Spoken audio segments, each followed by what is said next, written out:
Hello, everyone, and welcome to another audio podcast in collaboration between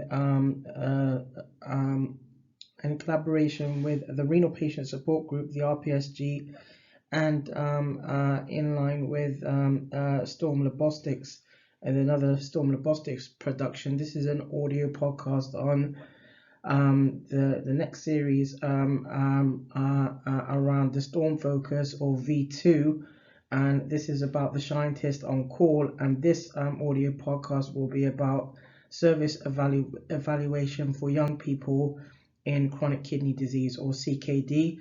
And once again, I want to highlight that the full works around the series of our audios and podcasts here will actually be available on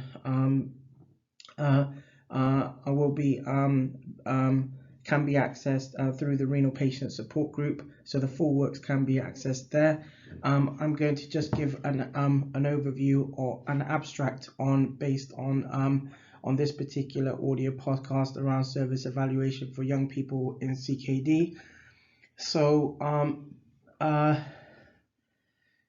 an overview would be that the present backdrop of young people, people's care is defined by the relationship between tertiary centers and other National Health Service trusts providing young people's services within a geographically defined area.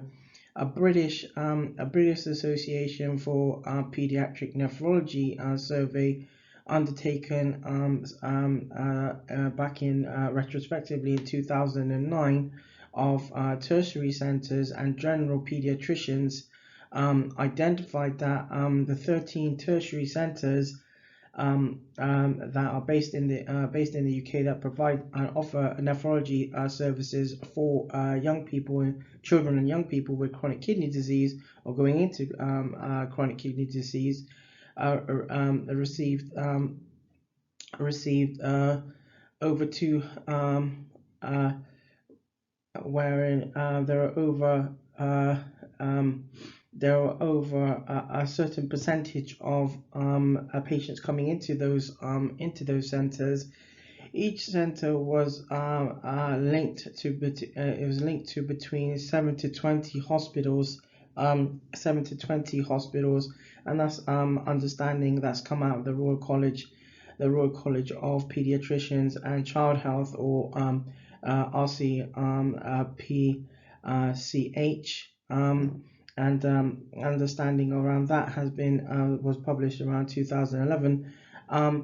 But this abstract, just to highlight further, is that treatment costs for young people with chronic kidney disease are not a trivial matter, and a service evaluation of the financial implications may provide insight into the most efficient use of scarce resources in the National Health Service, or the NHS. Health professionals also need to consider, or may also need to consider, the merits of engaging in interconnectivity with young people to advance kidney care services or renal health services. Again, our colleagues and collaborators at the Renal Patient Support Group, or the RPSG, have more on this particular work. So I'm going to encourage listeners to check out that work to a more fuller extent, and you can check that out on the RPSG evidence-based literature that they've compiled along the work that they've been doing. I want to leave it like that for now, and look forward to catching listeners again on the next audio podcast. Thank you for listening.